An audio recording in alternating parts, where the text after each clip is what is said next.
Welcome to the Indian Express Online. One news development that has the international media buzzing today is a decision by China to revoke its long-standing one-child policy. China has decided that its citizens can now have two children. The restriction is not entirely gone. They can have only two children and not more. So to discuss this development, I have with me Udit and Harish to see why this has been done.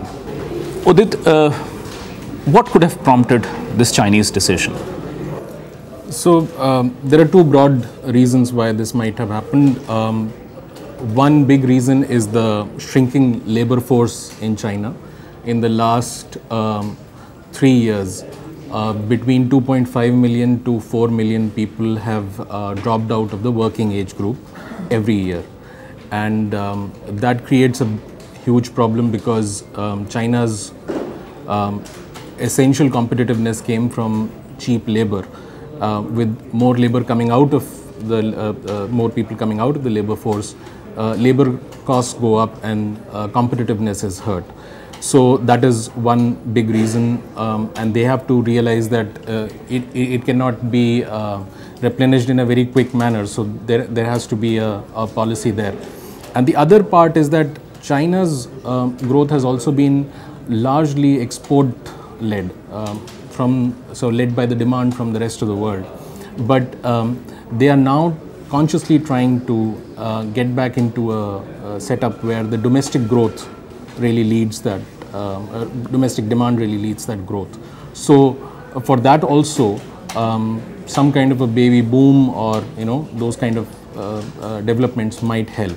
So those are the two broad reasons. China has not entirely removed the restriction, which means it believes that a restrictive policy on the number of children that its citizens can have does actually work. How do you see the initial policy, the one-child policy that came in the late 70s? What has it done to China? What are the kind of implications it has had on China? Yes, so I mean, one of the main things that really happened was that people were unhappy with the way it was enforced.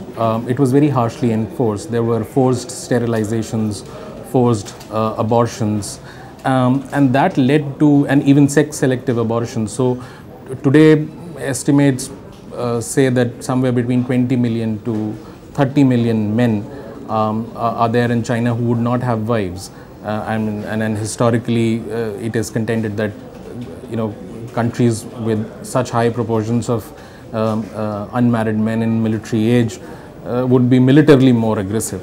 So I mean, it has created all kinds of upheaval, social unrest in China. Much of that has been masked by a high growth rate, and everything has been rationalized as such.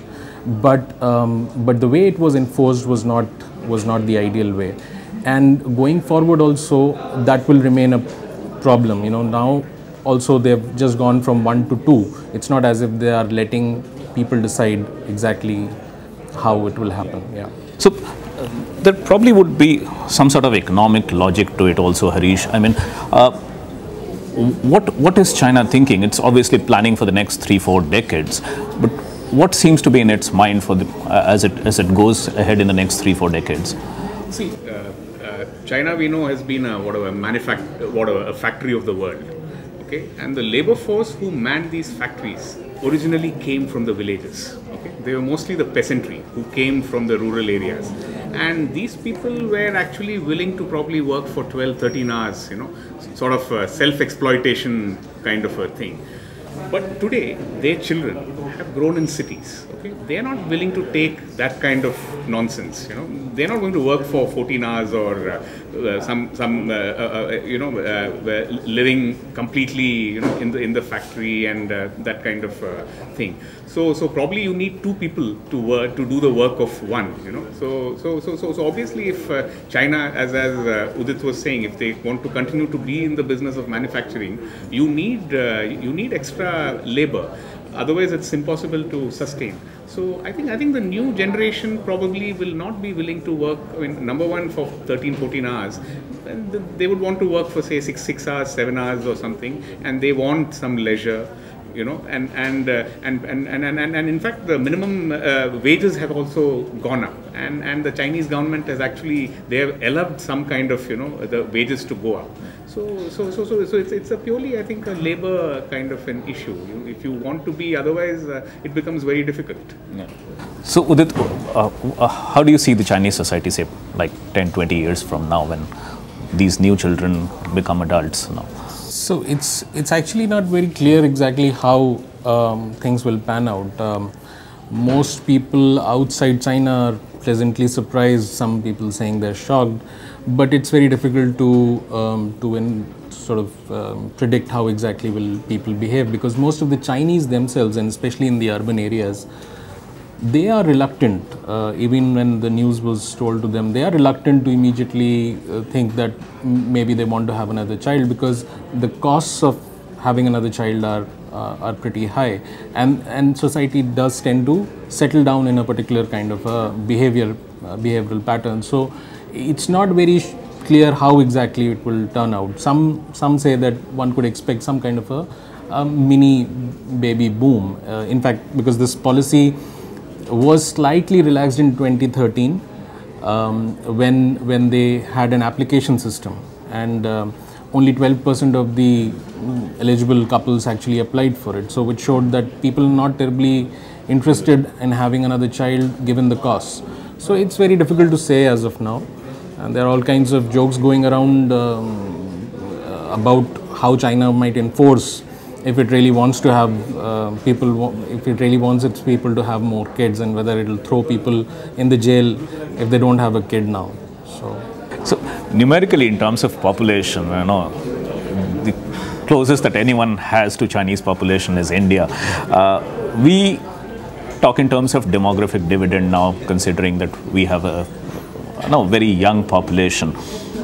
I don't know, but do you, Harish, think, is there any lessons for India in terms of how it deals with its demography?